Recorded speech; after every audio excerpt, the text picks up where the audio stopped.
Unmute yourself, Amber. Yes, so it is graduation. Then, Yes. no. I was absolutely astounded, and it happens when you look at Chaitanya Charitamrita and you actually pick up the mood of Srila Prabhupada's writing. It's actually quite different. It's actually so scholarly. You practically, it seems that way. It's not just something that Srila Prabhupada came up with and sort of throw it in there, but actually it's a very, very philosophical Chaitanya Charitamrita. And there's one purport, 15 pages of purport Srila Prabhupada speaks. I was astounded by it, and I kept, 15 pages. It was just before breakfast time, and I thought, I'll read this verse and some purport. So I kept going, 1 page, 2 page, 3, 4, 5, 7. And I was thinking, when does this end? I'm hungry. But I kept hanging in, reading, and I thought, come on, you can stick with this. And I kept going, and I finished it before breakfast. It was a 15-page purport and very deep philosophy. So when we talk of Balaram, it rolls off the tongue very quickly. Oh, Krishna and Balaram. Okay, Haribol. We know there's Krishna and there's Balaram. So the universal, in fact, the cosmic manifestation of Krishna's energies is the most sublime manifestation. We use the example often of an ant trying to understand what is going on in a room, what to speak, just like say there's an ant in your place, Ambarish, in the corner somewhere you missed. So there's a little ant, and he's trying to understand what's going on in the room, what your wife's doing and what Jaya's studying and what you're doing right now. And it's very difficult. What to speak of what's going on in Auckland, what's going on in New Zealand, what's going on in the whole country, the world, the whole planet. So our trying to gain access into this understanding of who is Krishna, who is Balaram, who is Mahavishnu, who is Narayan, who are the Chatur Vyuhas, there's so much information, and this is to be expected. Just like in a government, we have the prime minister. So you know the prime minister or the president. But the president doesn't do everything. He has his government, he has his senators. If he's in America, he has his ministers here, members of parliament. They all are deputed to act on behalf of the government. But there's a supreme governor. So in a similar way, if we look to Srimad Bhagavatam, what is that? Ete chamsa chaamsa kalapumsa Krishnastu Bhagavan Swayam. So Srimad Bhagavatam in the first canto explains that after listing all the different incarnations of Godhead, that Krishnastu Bhagavan Swayam. Krishna is the original personality of Godhead. All other manifestations are either plenary portions or portions of a plenary portion.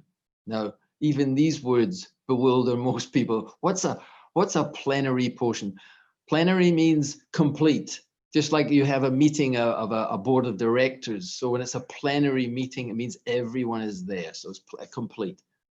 So the supreme absolute truth, the personality of Godhead has Parasha Shakti Vividhaiva Shruyate. He has so many unlimited potencies.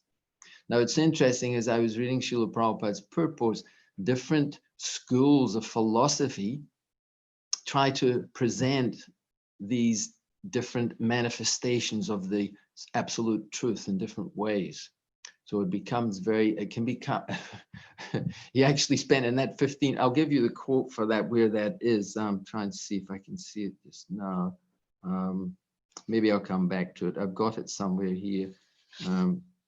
It's Adi Leela 541. So in the Adi Leela 541 is a 15-page purport establishing the Shastric evidence for the Supreme Personality of Godhead's expansions. And Srila Prabhupada goes into amazing detail where he quotes Sripad Sankaracharya's his commentaries on how that school of impersonal or Mayavad thought tries to present what is actually happening.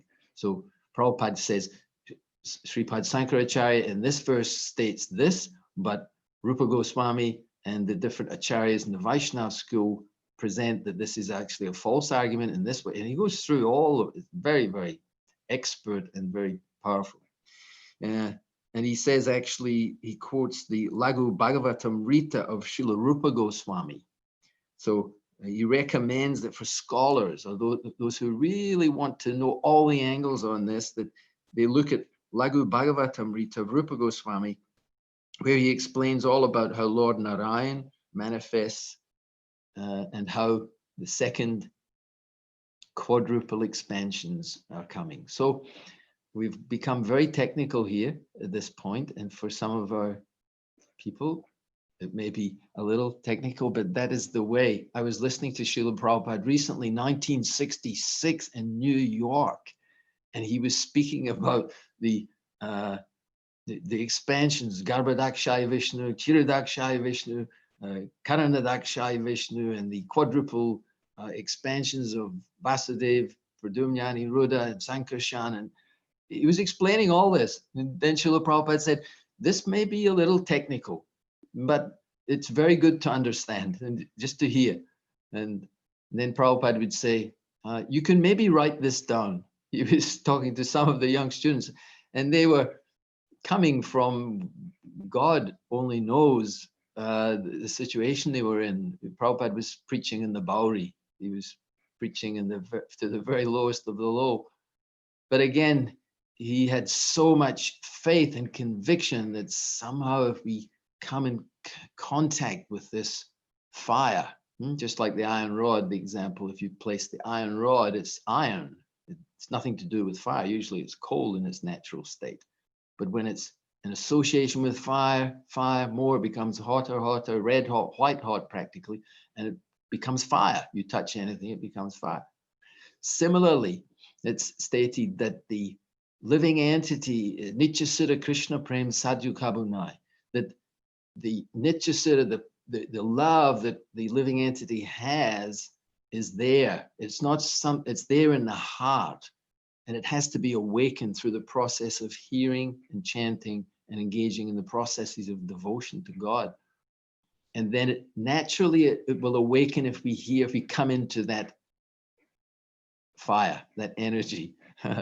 So, and that's what's attractive. Prabhupada was preaching, he was talking like that, and people somehow or other were thinking, God, I don't know what this old Swami is saying, but he's so enthusiastic. And he seems to be on to something. He seems to know a lot. He seems to know all about these things. And he's very practical too. He's not just head in the clouds. That was the very powerful and beautiful and wonderful thing of Srila Prabhupada.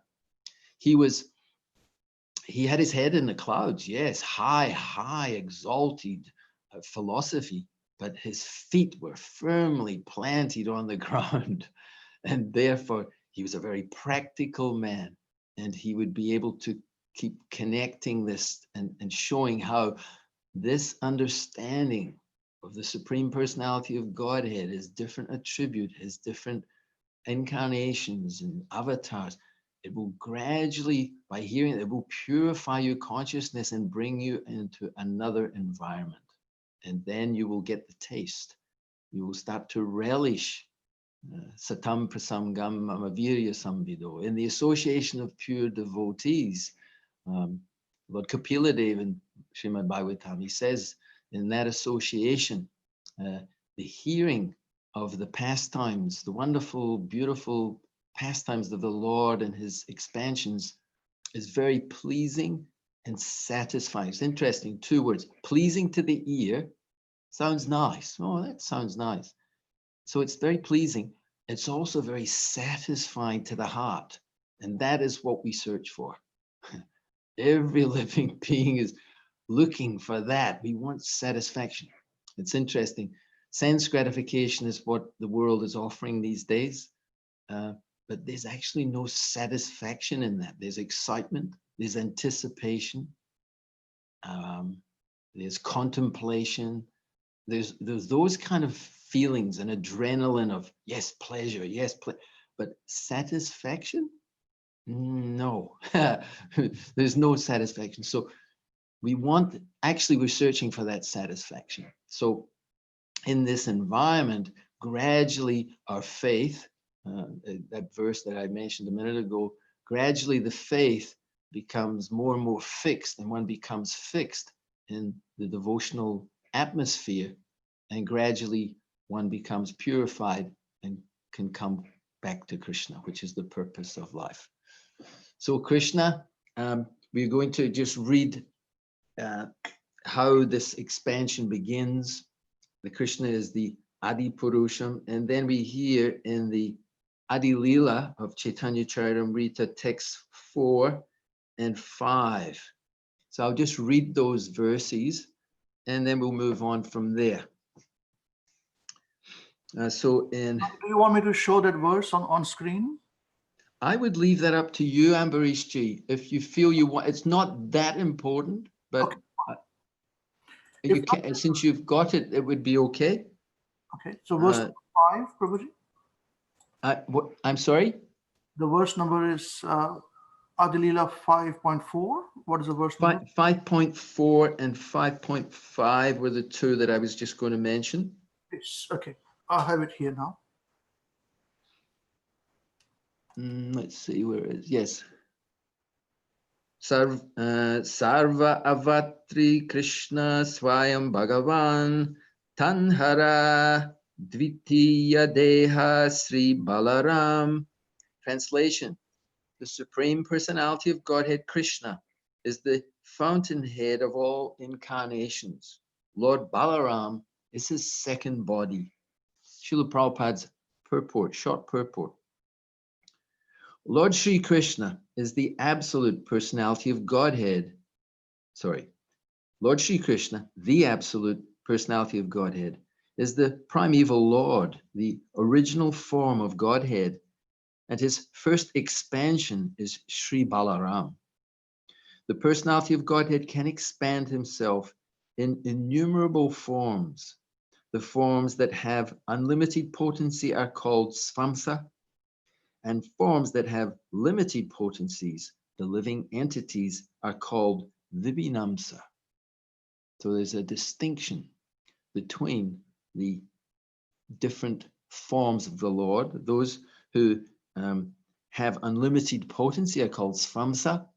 So they are Vishnu Tattva or Krishna Tattva in that sense. They're expanded there, as I mentioned, plenary portions of the Lord, full energy and potency. And the other category that Srila Prabhupada is mentioning here is the Vibhinamsa. Vibhinamsa is the living entity. So this is a very interesting point to be understood, because we are also manifestations of Krishna's energy. We are the marginal potency.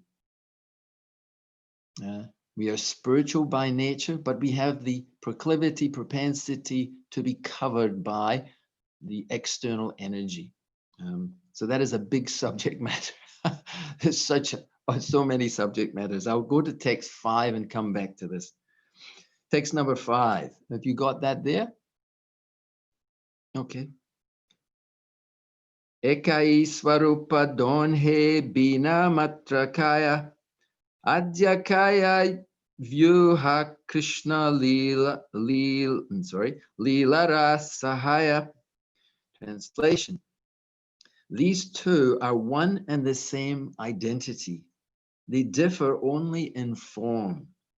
Lord Balaram is the first bodily expansion of Krishna, and he assists in Lord Krishna's transcendental pastimes. Purport: Balaram is a swamsa expansion of the Lord, and therefore there is no difference in potency between Krishna and Balaram. The only difference is in their bodily structure. As the first expansion of Godhead, Balaram is the chief deity amongst the first quadruple forms, and he is the foremost assistant of Sri Krishna in his transcendental activities.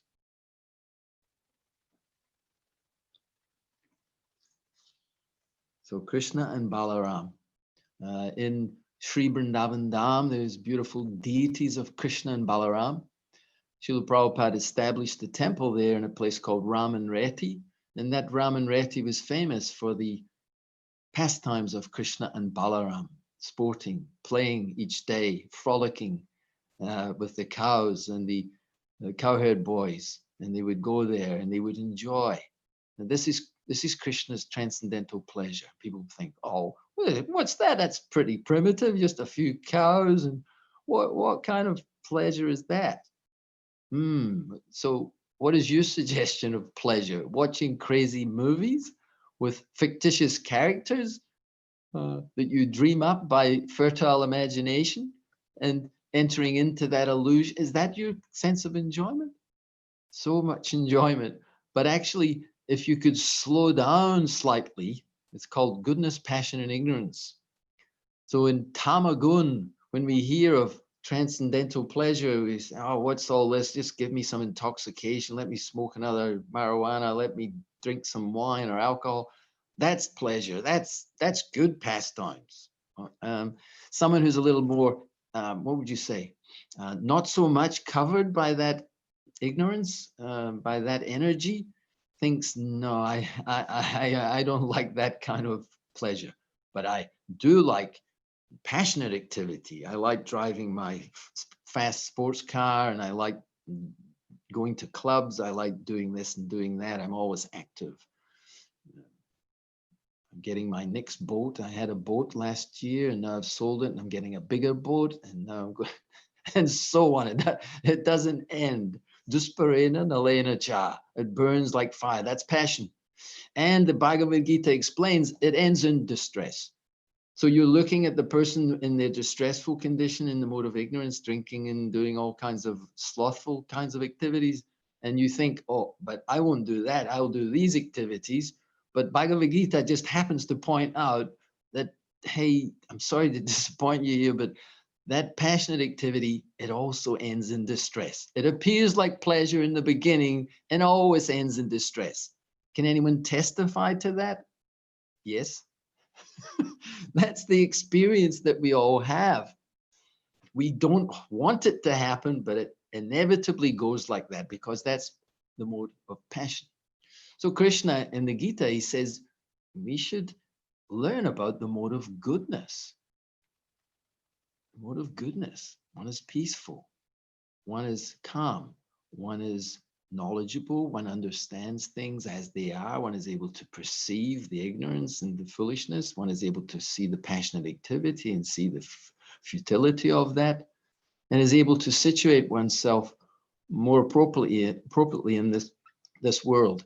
So that is the mode of goodness. Now, beyond that goodness, and that's what we talked about, Srila Prabhupada, when he was speaking, people would see, but there's more, even more. It's called Shuddha Sattva. So Sattva is goodness and Shuddha Sattva is pure goodness. And when we talk of Krishna Balaram, then we see that their activities have the camera has changed. I'm looking at Mataji. Is that okay? I don't know what's happened, but I was looking at Ambarish. Is that, hello Mataji? Hari, it's funny. I'm looking at my phone and I see this Mataji Hari Ball. I don't know what happened. I didn't touch anything, but hey, Hare Krishna. What's your good name, Mataji? Oh, you're muted. I don't. Oh, I'll just keep. It's just a little bit of a shock when it just changed all of a sudden. So sorry about that, Prabhuji. I Okay. think I unmuted myself by accident, so it brought my face up. Join the club. Yeah. Join the technology club. So where was I? So Shuddha Sattva. So Krishna's pastimes. It's interesting. I'll share one with you just to give you a sense of this. When I was the president of the temple here in Auckland many years ago, this was the first time I was the president back in 80 to 89. So at that time, I was driving and I was organizing a festival and I was driving up and down the back of the farm. I think it was, anyway, maybe it was the installation of the groundbreaking ceremony and the prime minister's coming and I'm driving up and down, trying to get everything organized and ready. And then I looked into the paddock and I saw the cows, and the cows were just sitting chewing the cud and the sun was shining.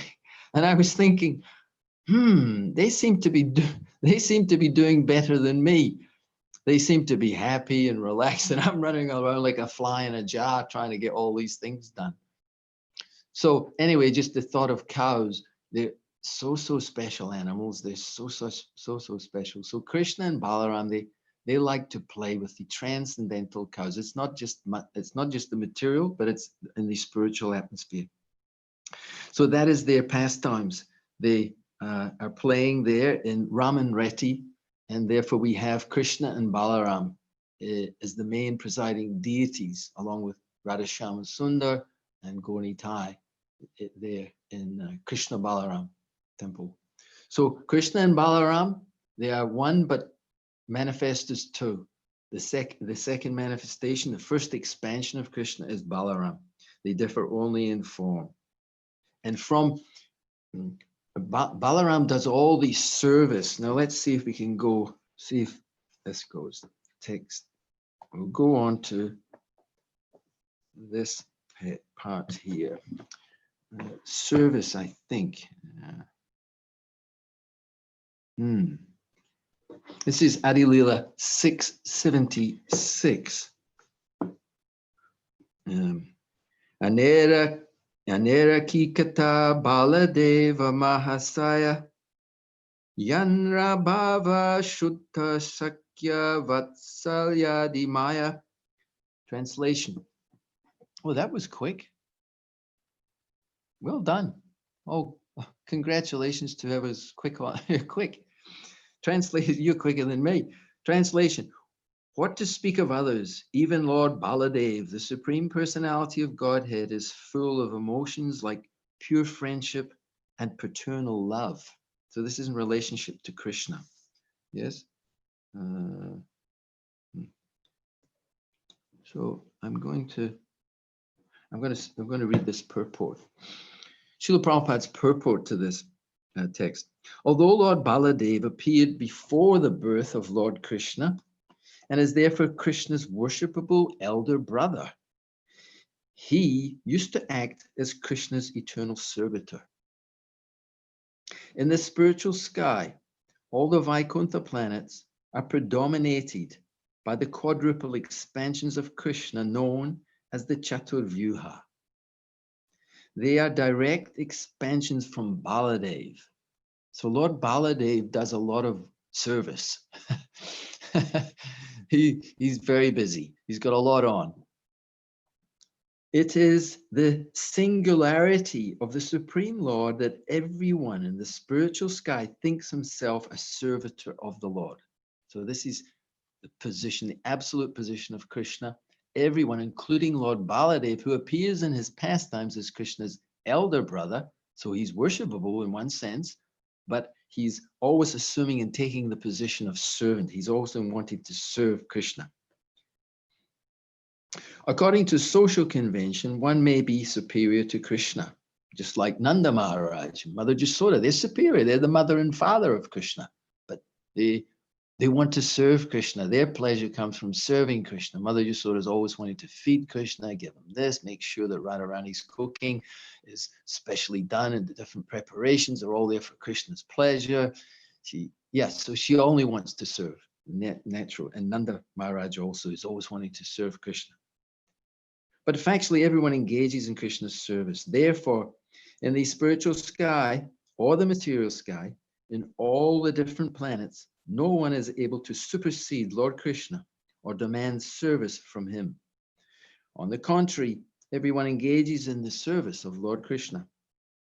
As such, the more a person engages in the service of the Lord, the more he is important.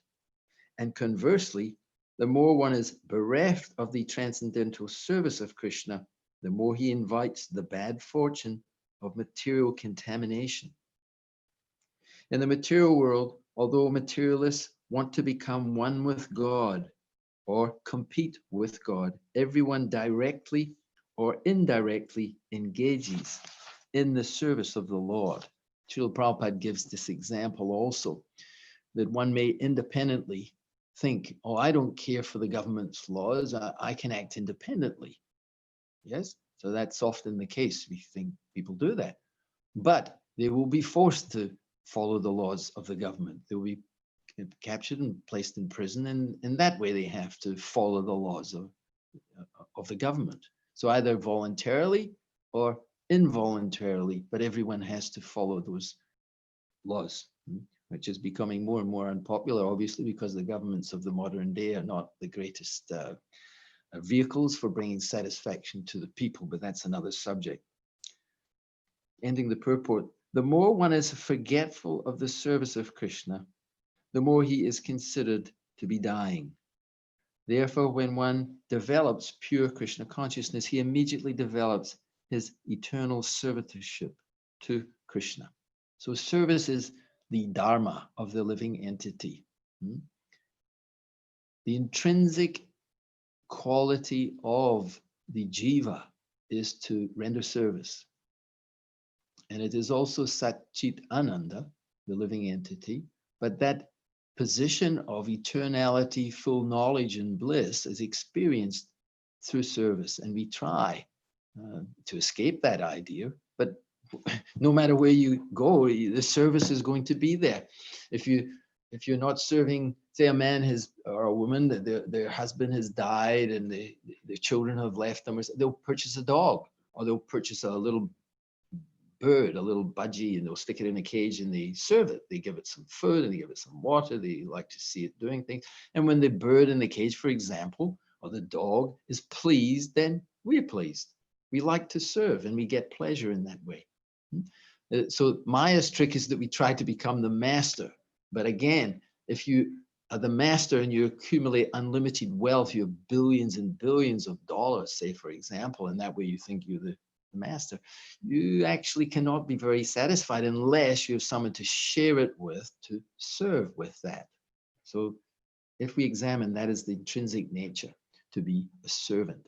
So simply Krishna consciousness or God consciousness is to transfer, to reverse that idea of service from, Prabhupada would say, from D-O-G, dog, to G-O-D, God.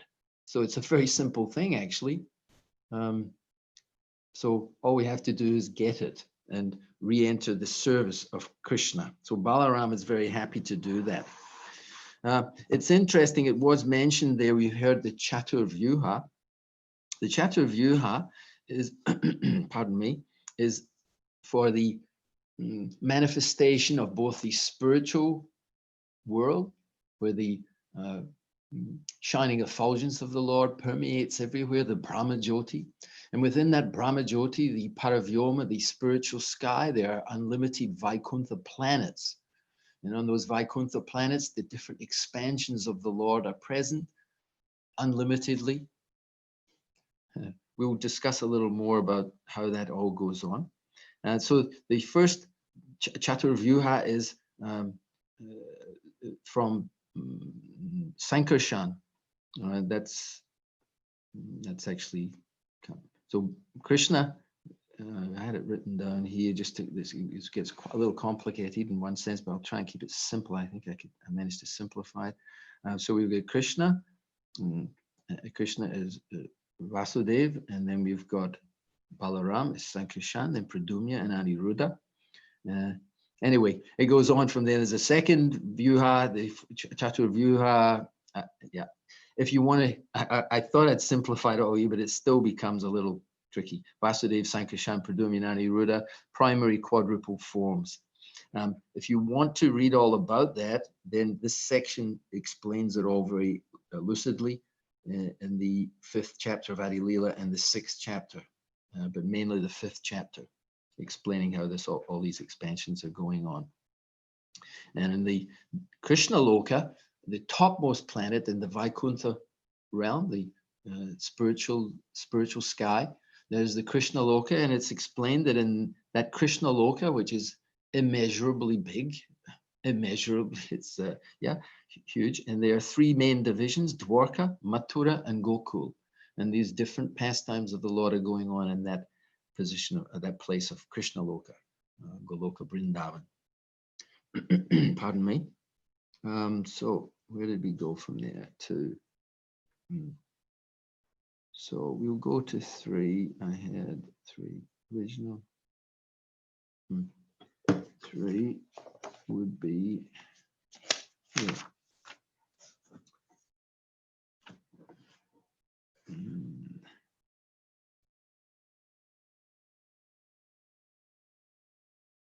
5.6. 5.6. Oh, that's just a quick 5.6. The verse, I'll just read the English. Just to give the connection, it's because we're reading from Chaitanya Charitamrita.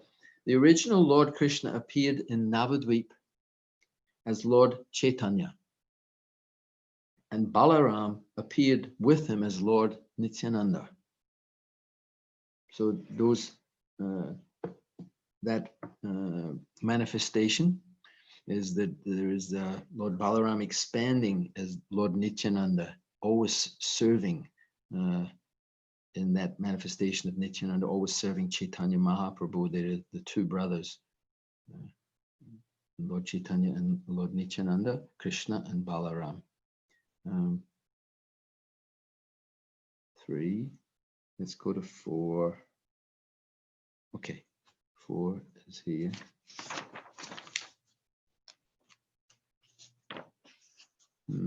Five. This one is 5:14.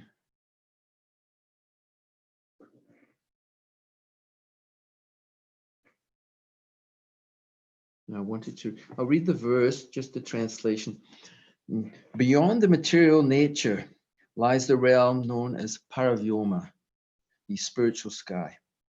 Like Lord Krishna himself, it possesses all transcendental attributes, such as all of the 6 opulences. So they're all there. I'm just going to pick up in the purport and read this little section. It talks about the all-pervading Brahman, composed of the impersonal glowing rays of Sri Krishna, exists in the spiritual world with the Vaikuntha planets. We can get some idea of that spiritual sky by a comparison to the material sky. And this is interesting. Please listen with great attention. So we can get some idea of the spiritual sky by a comparison to the material sky. For the rays of the sun in the material sky can be compared to the Brahmajyoti, compared to the glowing rays of the personality of Godhead. Now, understand, sometimes we think of this, we think, oh, it must be too bright up there. You must need sunglasses on all the time, right? But we should have the, let's say, the faith, the intelligence to see that Krishna's got it together. Just like when you stand out in the sunshine, you can be right in the sunshine and have the sun right in your eyes. Or just, for example, when the sun isn't quite risen yet, still the sun's rays is completely daylight. But then the sun beams will come maybe across the hills and or up from the horizon. So in a similar way, the Lord's Brahmajyoti is quite fine, although it is a glaring effulgence and is discussed in Shastra, but just be sure that it's all okay, that it will be absolutely fine. So where were we? Sorry, I got diverted there. Okay, sun and the material compared to the Brahma, the glowing rays of the Supreme Personality of Godhead. In the Brahmajyoti, there are unlimited Vaikuntha planets, which are spiritual and therefore self-luminous, with a glow many times greater than that of the sun. But don't worry, you won't get burnt up. There's living entities on the sun planet. Again, Srila Prabhupada points out, Bhagavad Gita, Krishna says to Arjuna, I first instructed this imperishable science to Vivishvan, the sun god. And sun god, he instructed his son and so on, in the Parampara, Ikvaku, and so on. So there's the predominating deity. The sun has its rays, there is the sun globe, and there's the sun god. And everyone has a body which is suitable for the different environments. We have bodies that are suitable for life on land. Fish have bodies that are suitable for life in the water. If we try to enter into the water and live there, it's not possible. If the fish leaves the water, tries to live on the land, it's not possible. There are living entities living on all the planets. It is simply foolishness, and maybe we'll cover this. I'm not sure if we'll have enough time, but it's simply foolishness to think that this Earth planet, it is a tiny speck of dust in the cosmic manifestation, simply a speck of dust, and to conclude that, yes, there's only life on Earth. How foolish is that? There's zillions of planets, and only this one, only this little speck of dust. There's life. No, there's life. Planets are abodes for the living entities. That's what they are. They're accommodation units for all the living entities. So back to the purport. The personality of Godhead Sri Krishna, his innumerable plenary portions, and the portions of his plenary portions, there's different expansions, dominate each Vaikuntha planet. In the highest region of the spiritual sky is the planet called Krishna Loka, which has 3 divisions, as we mentioned, namely Dwarka, Mathura, and Goloka, or Gokul. Now, this is getting better and better as we go. To a gross materialist, this kingdom of God, Vaikuntha, is certainly a mystery. But to an ignorant man, everything is a mystery for want of sufficient knowledge. There you go. Prabhupada speaks as it is. The kingdom of God is not a myth. Even the material planets which float over our heads in the millions and billions are still a mystery to the ignorant.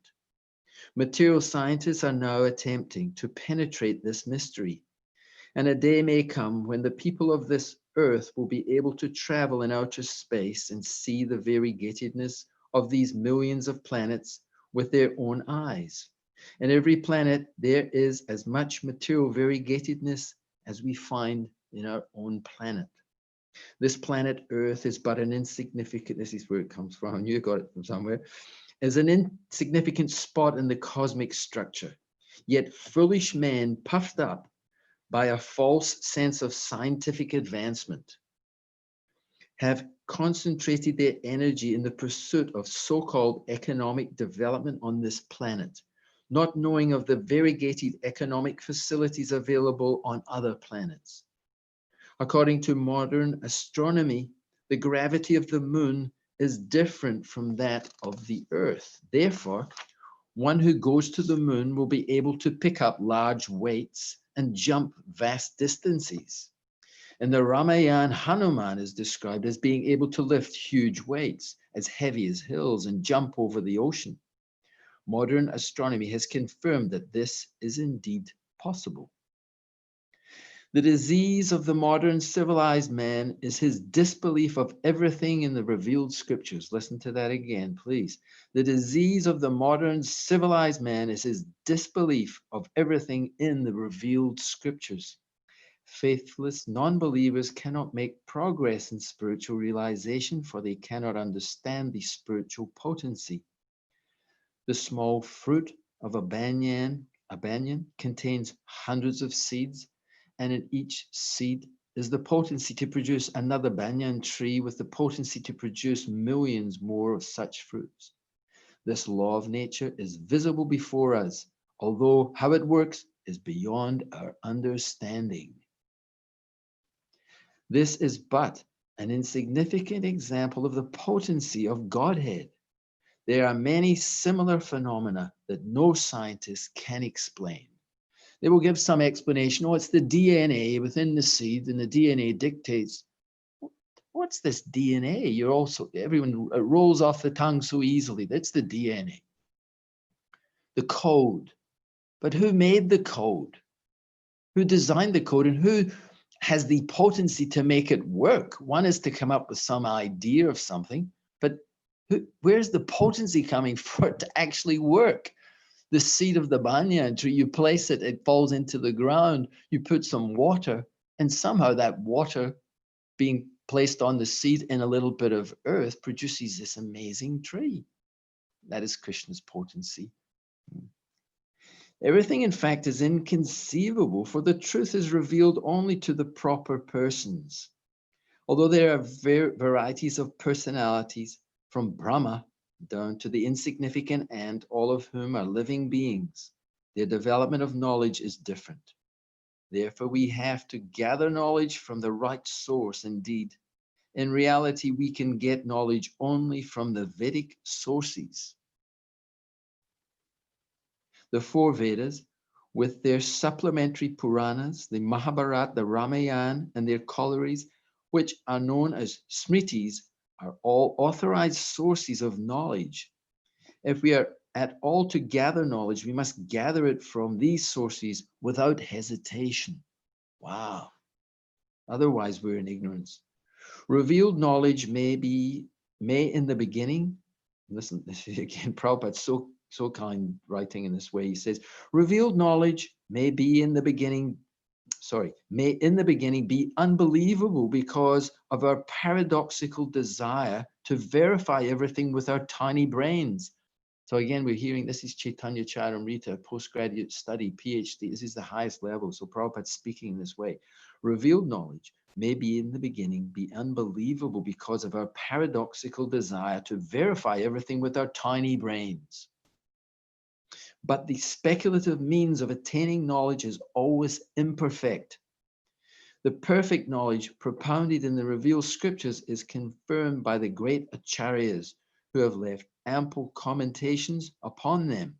None of these acharyas has disbelieved in the Shastras. One who disbelieves in the Shastras is an atheist, and we should not consult with atheists, however great they may be. A staunch believer in the Shastras, with all their diversities, is the right person from whom to gather real knowledge. Such knowledge may seem inconceivable in the beginning, but when put forward by the proper authority, its meaning is revealed. And then one no longer has any doubts about it. Naham prakasha sarvasya yogamaya samavrita, Krishna says in Bhagavad Gita. He says, I'm never manifest to the foolish and unintelligent. For them, I am always covered by my eternal creative potency, yogamaya. So the deluded world knows me not, who is unborn and infallible. So Krishna reserves the right. He doesn't reveal himself, but he does reveal himself through the proper channels. And if we're able to approach in that way, Krishna says, Tadviti pranipatena pariprashnena sevaya upadekyanti te gyanam gyanena stadvadashana. Krishna says, just try to learn the truth by approaching a bona fide spiritual master, inquire submissively in a mood of trying to understand, not challengingly, and render service. Again, we hear Balaram's rendering service, Mother Yasoda's rendering service. We have to all render service. If we render service to our community and so on, we may take birth again in some community and render more service. Whatever we do, yanti deva vrata devan pitri yanti pitri vrataha. Krishna says, those that worship the demigods, go to the demigods. Those that worship the ghosts and spirits take birth among such beings. Those who worship the forefathers go to the forefathers. Those who have cats and dogs and absorb themselves in cats and dogs will take birth amongst the cats and dogs. But Krishna says, those who worship me. So you have to worship someone, you have to adore someone, you have to serve someone. Krishna says, please just serve me. Oops, phone fell over. Sorry for that. I hope it's still working. So Krishna is not egocentric in the sense that he wants to get something from us. He wants us to worship him and think of him because it will do us good. He wants it for our benefit. Krishna is Atmarama. He's fully self-satisfied, like Lord Balarama also. These great personalities, we have to, again, the ants comparing to the prime minister of a country or something, it's very different. So similar, these personalities, they're not just, a little bit better than us or a lot better than us. They're inconceivably great, potent personalities, uncontaminated, and we can hear about them through the revealed scriptures, through all the Vedas and the Acharyas. Acharyavan Purusham Veda. By following in the footsteps of the Acharya. This is the only hope we have, actually, when you think about it. And it's a very great hope because it actually is inconceivable in one sense, in the other sense that it's actually beyond our logic and argument. But if we place our logic and argument, and Prabhupada encourages that that's the duty of the living entity, we have our independence, and we have our intellect, we have our logical facility and faculty. And if we apply our logic and intelligence, we'll see this makes so much sense. As I mentioned, head in the clouds, very lofty incarnations, manifestations, spiritual world, unlimited planets in this material world, what to speak of the spiritual world. So it seems very inconceivable, but Rupa Goswami says that that is the first requisite for understanding. That it is inconceivable, the nature, what we're dealing with. So, yeah. So it reminds me, it brings us back, we have to start from 101, they say. You start from your basics. So the basic question of the living entity, atato brahma jignasa, to inquire into the absolute truth. So we inquire, what is the meaning of life? And we have two answers. One is there's a purpose to life. Other is that there's no real purpose. We're just, yeah, it's sad even to mention it. It's very depressing. There's no purpose to life. When you die, you die. Wow, what an outlook on life that is. It's a very depressing outlook on life. Then the other is that, yes, there's a purpose to life. And Krishna will help us understand that. The life that we've lived so far has changed so many times. The life we had as a child has gone. The body has changed. We have another body of a youth. The youthful body dies. We continue to exist. Krishna saying, explaining. You can understand this. And the old body that you eventually get, it also dies. And it's just simply a change of body. Prabhupada explained it. For 7 months, you go to sleep. So death is 7 months. But unfortunately, it's a bit of a shock. So usually you go to sleep and you wake up in the same place. This time when you wake up 7 months later, you're inside a womb somewhere. And it's a bit of a shock, that. And you have to start all over again. So, yeah. So Krishna is saying, yes, understand that there is purpose to life and that we can elevate our consciousness through the process of hearing the bona fide pastimes of the Lord, hearing from the Shastras, the scriptures, the revealed teachings of the great personalities. And in that way, gradually, so that we do not have to come back. I was listening this morning to Devanrita Maharaj speaking, and he, at the beginning of his class, he gave, I said to him afterwards, I said, it's amazing, you hear things thousands of times and you hear it again and somehow sometimes penetrates. So he was just saying the Janma Mrityu Jara Vyadi, the birth, death, disease, and old age. And I thought maybe you could add in the Adibholtic, Adidivik, Adiatmic kleshas, the miseries of the mind and body, the miseries of living entities, causes, and the miseries of the hot and the cold and the wind and the rain. You can relate to that. So it's a very dark, bleak outlook. Birth, death, disease, old age, all it's like, wow, it's so dark. So if you look at a dark sky, and then there's a glimmer of light, and that's what the living entity is looking for. He's looking for a glimmer of light. Where is the pleasure? Where is the hope? And then that little glimmer, and that's what we go for. So we think, yes, and if we speak to non-devotees, they'll say, well, yeah, we're going for sense gratification because that's all there is. Why have you got an issue with this? The issue is that we're meant for so much more than getting a little ray of sunlight through the dark sky of our lives. And then again, that sunlight being cut off and you die into abject ignorance. So that is, that's not what Krishna wants. So, we are Tamasimai Jyotirgama, the aphorism, Vedic aphorism says, come from the darkness to the light. And there's more light and more light and more light. Higher planets, higher existence, beyond the higher planets of the material world, entering into the spiritual world and reinstating ourselves in that abode. And yeah, something to look forward to. So a life worth living. And Srila Prabhupada said, please give just this one life. You give one life. This is a special mercy. Chaitanya Mahaprabhu's mercy in this age and brought by the Acharyas. Previously, we had to sit on blocks of ice in the Himalayas. We had to perform amazing austerities. In this age, we have the austerity. We chant Hare Krishna, associate with the devotees, and hear from Srimad Bhagavatam, Chaitanya Charitamrita, and engage in the wonderful festivals. Tomorrow is a festival at the temple. I see the decorating very nicely, making also nice arrangements for everyone to come. So if you're able to come, that would be very nice. And I'm sure you'll have such a nice time. Devamrita Maharaj, I think, is speaking. Yeah, I think he said short lecture, presentation on Lord Balaram tomorrow night. And we always remember the very wonderful festivals, celebrating Lord Balaram. And then coming up, as Ambarish Prabhu said, is Janmastami. Krishna will appear. Then Radhastami. Our Radharani has been very beautifully decorated just recently. I saw some photographs. She's always was so wonderfully beautiful, and now she's even more wonderfully beautiful. So we're blessed. So all these nice festivals are coming up. Stay with this.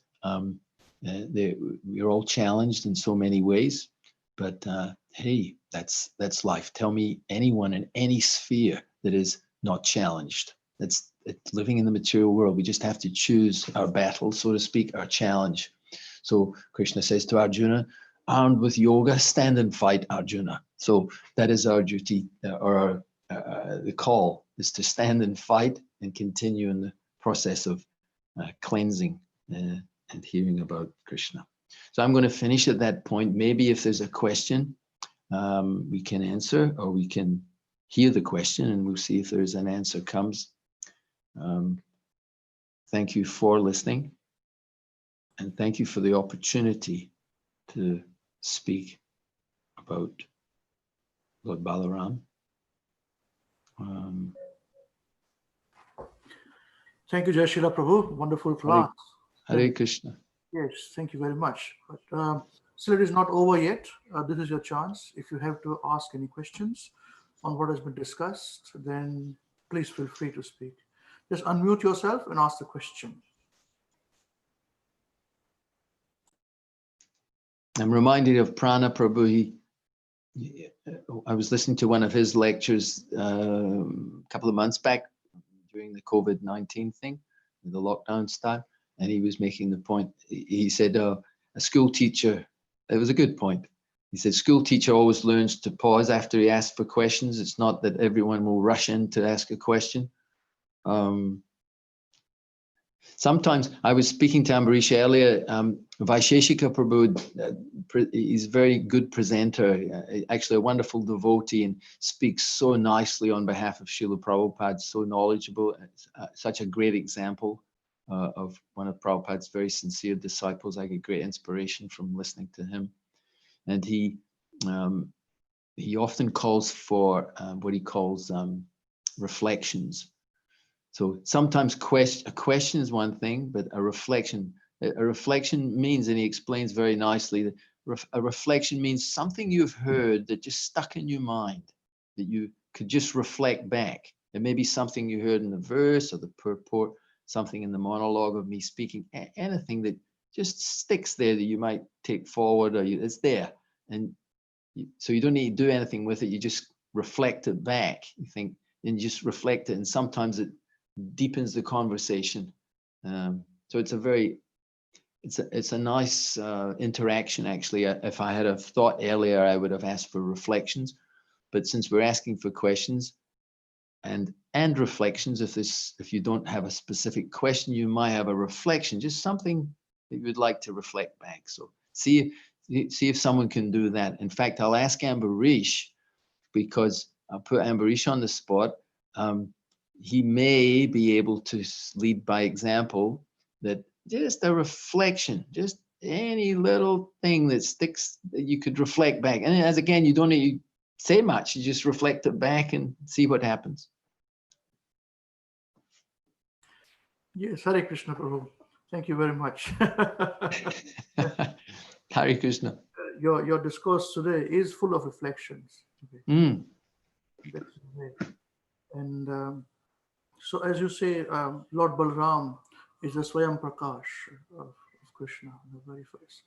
And as you mentioned in the beginning, that everything in the spiritual world is manifested by Lord Balaram. Material world also, with the Chatur Vyuha expansions, the 4 quadruple expansions further on this. So what if is Krishna and Balaram the same? If not, then what is the difference? There are some differences. We can elaborate on this point, please. So the question is, are Krishna and Balaram the same?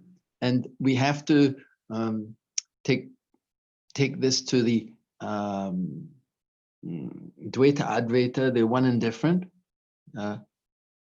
Abheda, Beda, Abheda, they're simultaneously one and different. So Srila Prabhupada, the text actually, one of the texts that we read from established that the only difference is the bodily structure. So basically, Balarama appears in a whitish form and Krishna is in a blackish form. That's pretty much what's explained. Otherwise, they are one. So it's a big subject. I would encourage you, those two, if you're philosophically inclined, you can go to that, where is it? There's some stuff I didn't read actually, there's so many nice things. That 541, and that whole subject matter, Srila Prabhupada discusses how Sankaracharya is presenting his take on the oneness and the difference and how it's all manifest. And then the different acharyas, specifically Rupa Goswami in his Bhagavatam Rita, gives very detailed explanations. Wow, it's quite, very high philosophical understanding. But we're blessed in so many, like we see in Chaitanya. I'm just thinking the faith factor is very important to keep and maintain our faith in our line, in our acharyas, and our conclusions, our siddhanta. So I look for that. If we look at Chaitanya Mahaprabhu's pastimes, Prakashananda Saraswati, beautiful explanation of how he was such a powerful leader of many. It said he had 60,000 sannyas disciples. It's just inconceivable. Again, it's a small number in one sense. When we talk about the zillions of planets, anyway, 60,000 disciples, and they were all renunciates, etc. But Chaitanya Mahaprabhu, by his influence, they loved, it says in Chaitanya Charitamrita, by his effulgence, he allowed his effulgence to really shine. And they saw he was so effulgent and attractive. And they invited him. He took a humble position and sat down in a place where the shoes were being kept. And Prakashananda Saraswati, please come and sit among us. And then gradually he explained, and Chaitanya Mahaprabhu explained everything, so that Prakashananda Saraswati took to Vaishnavism, and all his disciples, they became Vaishnavas. Then we see Sarvabhauma Bhattacharya.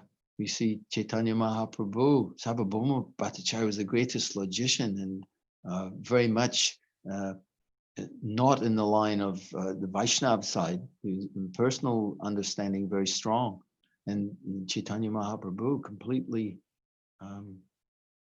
convinced him in so many ways. It's another big subject. Actually, I've written. There's so many other things that we could have spoken about, but it's a big subject. The Siddhanta, and so Krishna and Balaram, simultaneously one and different. The jiva is also qualitatively we are one, quantitatively different. Krishna and Balaram, it's a little different again in the sense that qualitatively they're one and quantitatively they're one. They don't have the quantitative difference. Only difference we're hearing is that bodily feature Krishna Shastra explains. So that's all I can answer. And the function, he always is serving, and he takes on that function of manifesting the whole spiritual and cosmic manifestation. Krishna, Krishna, Balaram, Balaram. I read earlier, I'm sure if I'd have gone through, I've got so many notes here. There's a whole, I just remember now there's a section Prabhupada speaking about that. No, it's getting too late. I'd have to find it and try and find it. So let's not do that. Let's leave something for another time.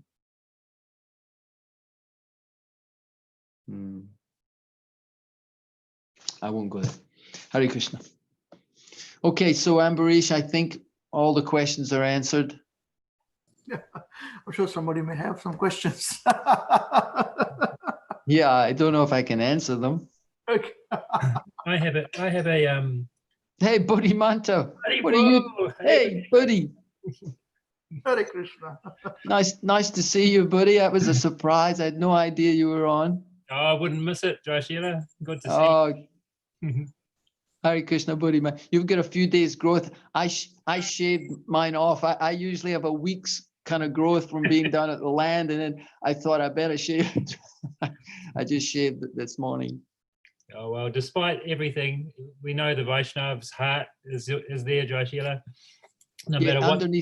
Underneath the coal, you know, there's the coal, and then inside there's a little something. Yeah. So thank you for your discourse.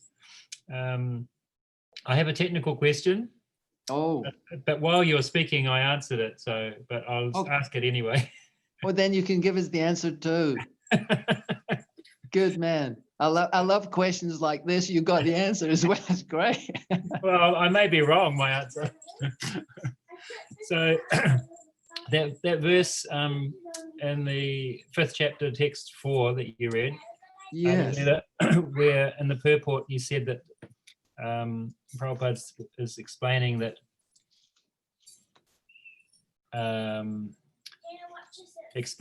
the is it the Svamsa?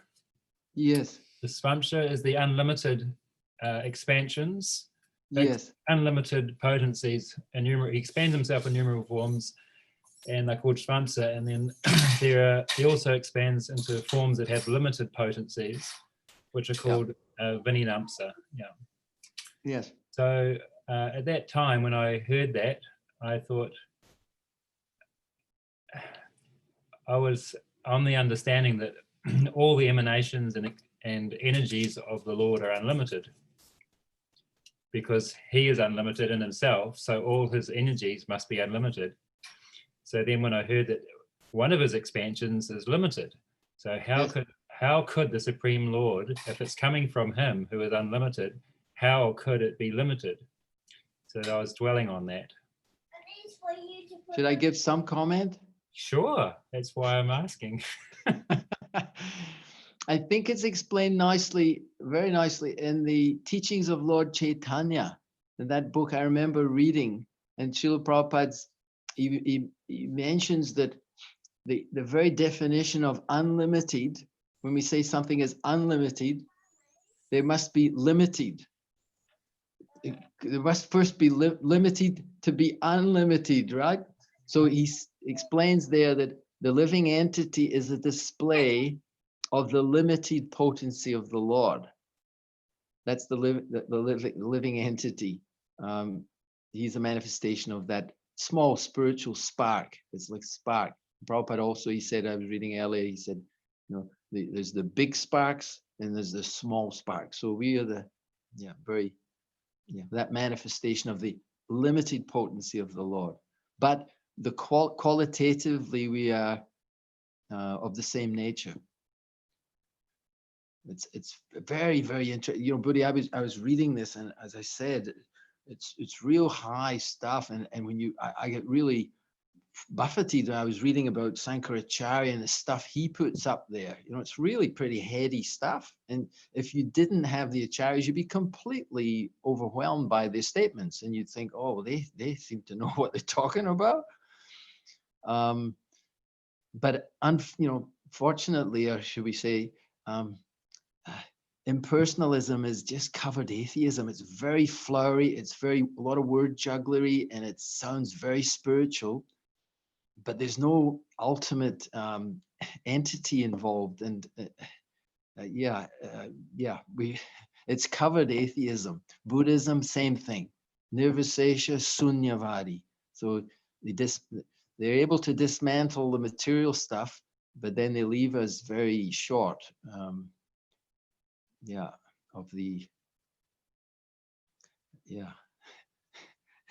It says, even in the Bhagavad Gita, I was going to read that verse. It says, what's that one?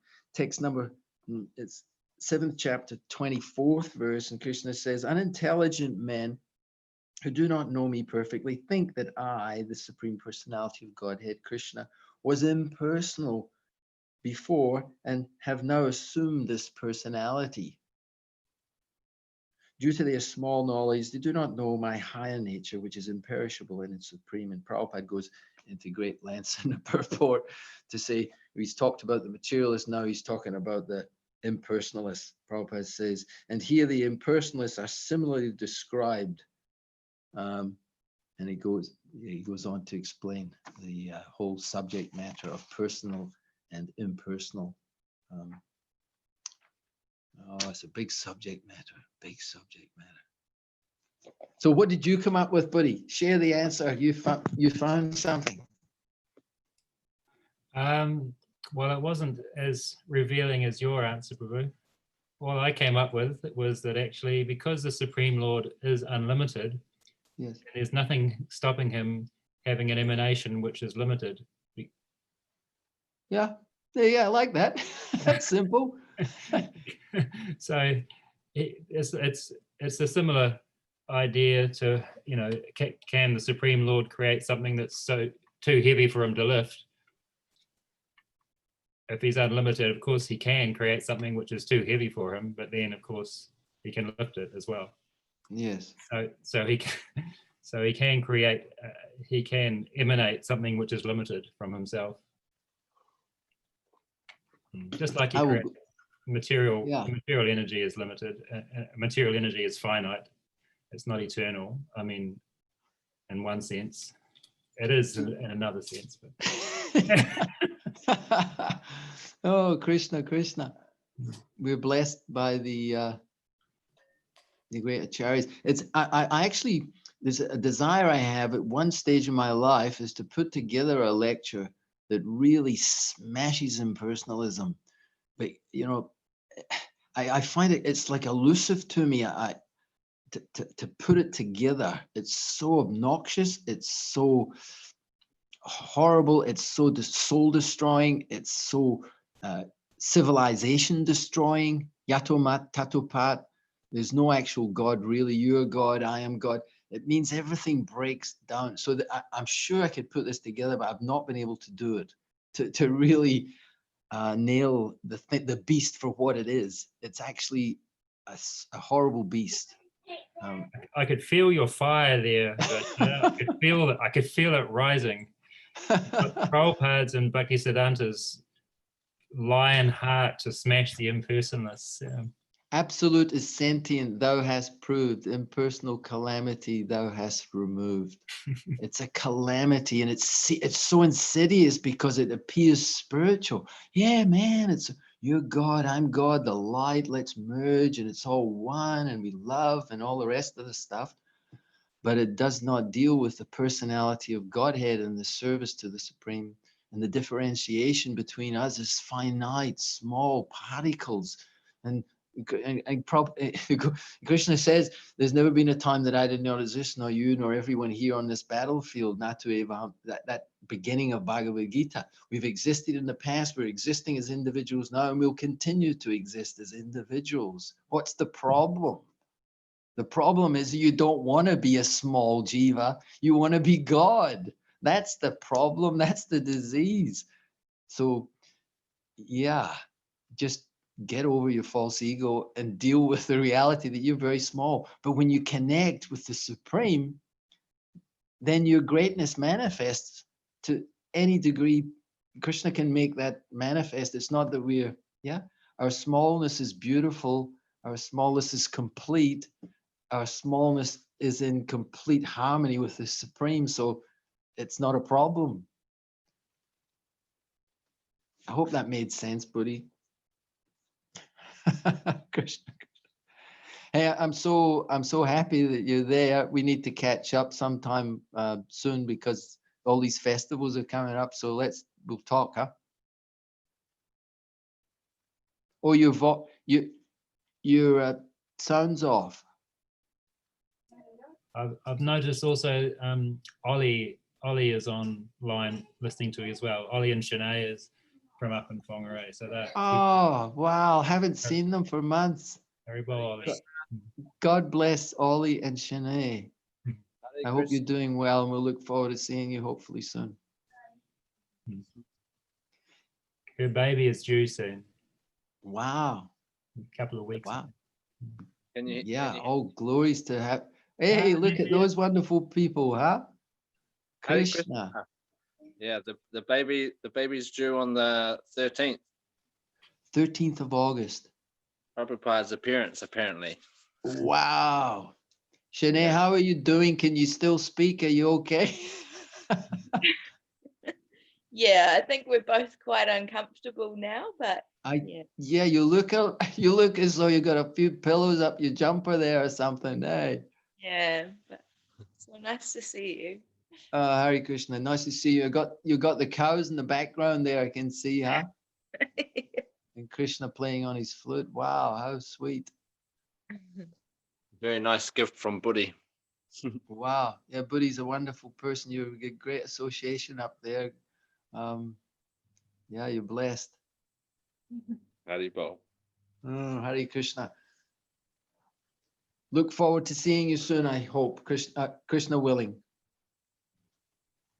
Hare Krishna. So is our moderator still here? We could drift off into, we could just have a chat for the Hare Bol Ambarish.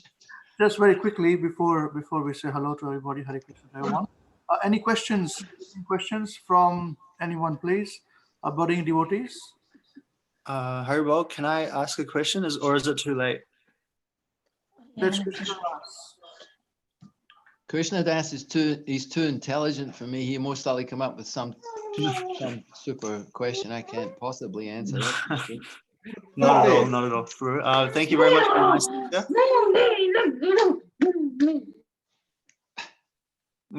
Thank you very much for your nice lecture, Prabhuji. I just have a small question. So you mentioned that Lord Krishna and Lord Balaram, they're quantitatively and qualitatively the same, and the only difference is in their bodily features, right? So why is it that we perform devotional service to Lord Krishna? So what is the difference there in terms of our mood and service to Lord Krishna as opposed to serving Lord Balaram? If you could please shed some light on that. Thank you. Wow, these are not small time questions, are they? Your pictures stopped moving. It's interesting, the technology, but not to worry. So, there you are.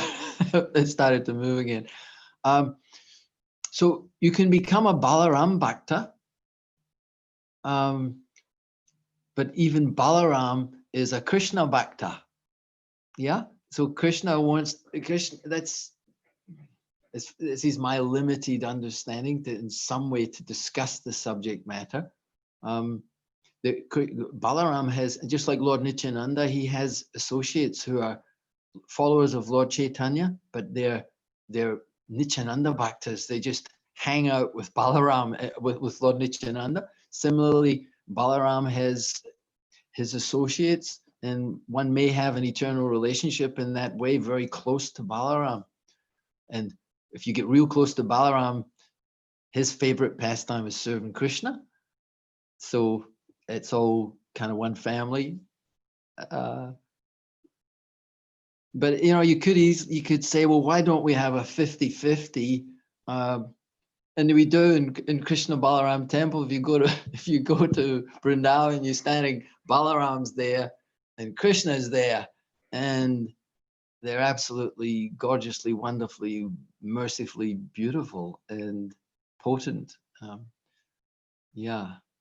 So yeah, Krishna's Stu Bhagavan Swayam. He's the original personality of Godhead. And to enter it, we can get a tiny taste, a tiny touch of some idea of what we're talking about. Whether it's Krishna, whether it's the Chaturvyuha, whether it's Lord Narayan, whether it's Balaram, whether it's the gopis in Vrindavan, whether it's the Vaikuntha. Just wow. So we can get little taste, little touch, little bit of purification. And as we keep associating, keep approaching and touching and tasting and talking, we gradually find that we're an old man and we're about to die. And then we chant, Hare Krishna, Balaram, Radharat, help me, please. I'm your servant. Just help me. And we call out in that way. Or you might not, it might not be when you're an old man, it might be tonight. It might be right now as we're speaking, it can happen, death can come at any moment. That's another illusion, isn't it? We think, oh yeah, in 50 years I'll be old too. But at any moment we can die. But hey, hopefully it's not tonight. But hey, if it has to be, well, that will be it, huh? Hare Krishna. I hope that was some kind of fun about your question, Prabhu. You could ask a more serious person, you might get a better answer. Krishna, Krishna. Hare Krishna. Thank you, Prabhuji. Is it okay, Krishnadas? Now we have time for only one question. Yes. Thank you very much, Prabhu. Thank you. Now, if you have burning question, one question, please, before we finish today. Hare Krishna, Prabhu. That's okay. So just identify yourself. You're Parth Mishra. Yeah. He's an engineering student from India. He's a budding devotee, very enthusiastic. And I used to be like that. I used to be he'll ask you some engineering questions, you know. oh, technical engineering questions. Okay. No, Prabhuji. Prabhu, my question was, I was just reflecting on what you said, that this material world is full of miseries, and the people that are going for sense gratification in this world, they think that this sense gratification is a little ray in that dark sky. Yes. But what they do not know is that there is a lot of sunshine or a lot of light beyond their comprehension, which lies above the material sky. So, Yes. Prabhu, if as spiritual, devotees or as spiritual enthusiasts, if you're aiming for, like in sense gratification, people want pleasure for themselves out of material things. But if you're aiming for spiritual things, aren't we being selfish for wanting pleasure for ourselves? So isn't this somehow connected? Like we are selfish in, materially also and spiritually also. So how is it different? Okay, it's a very nice question. I've got some kind of answer for this question, thank God. I want to make a distinction. There's a distinction between selfish interest and self-interest. So the selfish interest you already described very well. Yeah. So it's selfish, just for our play. And so if someone said, well, you're doing the same. You're just into your Hare Krishna and all your stuff for your pleasure. Yes, it's in our self-interest to pursue that line, the line of devotion. But it's not selfish. By me or you pursuing that path for our self-interest, it will simultaneously benefit everyone. It will benefit your mother, your father, it will benefit your friends, it will benefit the world, it will benefit every aspect, because it's not selfish. It's your true self-interest. Material sense gratification isn't in your self-interest, actually. It's to your detriment, really. We get caught in that cycle. So we'd have to make that point. The discrimination is in your self-interest, but it's not selfish interest. That I want this, and how it affects you, I don't really care, because it's just all about me. A real devotee, and yeah, I'm hoping, like you, I'm hoping one day I can become like that. That actually we want to help others in a genuine way, not that just by lip service. That we want to, but genuinely we actually do every action to benefit ourselves, but it's beneficial for every cow that we don't kill, It's beneficial for every human being, for everyone. And that is the great lack in the world. And it's what would you say? I think I tried to make that point earlier. It's people are not to be condemned. I remember Kalasamvara Prabhu, the president, he gave a class and he was making a very nice point, and he said, he said people can criticize, he was talking about a car or something. He said, and he said, but that's all of God. So we can point the finger at people who are quote unquote not devotees and are into sense gratificatory activities, sinful activities, and all the rest of it. But they will say, well, but that's all of God. That's my pleasure. That's because bhakti is not readily available. It's not really very well promoted. And more as we go on, religion is being downtrodden and pushed down by very powerful demonic. It's the demonic civilization that we live in. So the poor people, that's all that's on offer for them. And they can hardly get that if we understand. They get to go to the warehouse to get a bargain. They get to pay their mortgage. They get to work like a donkey. They have no real security. It's very, very sad what's on offer in the name of sense gratification. So, yeah. So it's not selfish. It's in your self-interest, but you're interested in helping and transforming. I hope that makes sense. Yes, Prabhuji, that. Thank you so much. And I want to encourage you, please continue on and dedicate this life to your self-interest, your real self-interest. With your blessing, Prabhuji, with your blessing. Hare Krishna. Oops, phone fell over.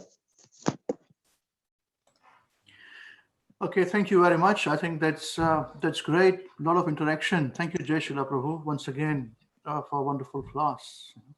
All glories to Ambarish Prabhu for providing the platform and the enthusiasm and determination. And God bless you, Ambarish. Thank you. Please keep blessing me. Please keep blessing all of us. And also a big thank you to your good wife, Vimla Mataji and Madhuri Mataji. I'm sure they're listening. And they have to put up with me. That's you only see the good part, sort of good part, but yeah, my wife, she's in line for a gold medal like most wives. Living with the cantankerous old fellas that we can be. Well, all the wives will say the same thing about all the husbands, They all want to have gold medals for that. Hare Krishna. I reckon it's not a bad idea. I think they deserve one. That's right. That's the reason why I always say, you must keep a gold medal with yourself and give it to your wife every year, On a marriage anniversary, gold medal, Even if you write a gold medal and give it to her, that's fine. If you can't afford a gold medal as such, Yeah, might get a bit expensive. But thank you very much. And thank you to all the wonderful devotees who took time today and were present today from Hare Krishna WECAN. So also Buddhimanta Prabhu, I think he's gone. He's disappeared with his children. Also Shinai, and you're expecting now anytime 13th is when, yeah, great. Wow. In fact, you are the second lady who I met in 2 days. Yesterday I met Sri Rama's wife is expecting same day as well. Wow. And Sri Rama's son, he appeared on Srila Prabhupada's appearance day. Can you beat it? Wow. And his third child on the same day expectation. I said, wow. I told him, first time when his son was born and Prabhupada appearance day, you didn't heed my advice. I said, name him Abhay Charan Das. Ah. So he named some very nice name, Ishan. I said, that's all right. But now I said, if it happens again on the same day, a son, then you must name him Abhay Charan Das. If it's a daughter, then you name whatever you want to, but please find my advice. So they both agreed. Let's see what happens. To you as well, unless you have some other options, which is a different thing. Otherwise, Abhay is a very nice name, fearless, in lotus feet of Srila Prabhupada. All the best.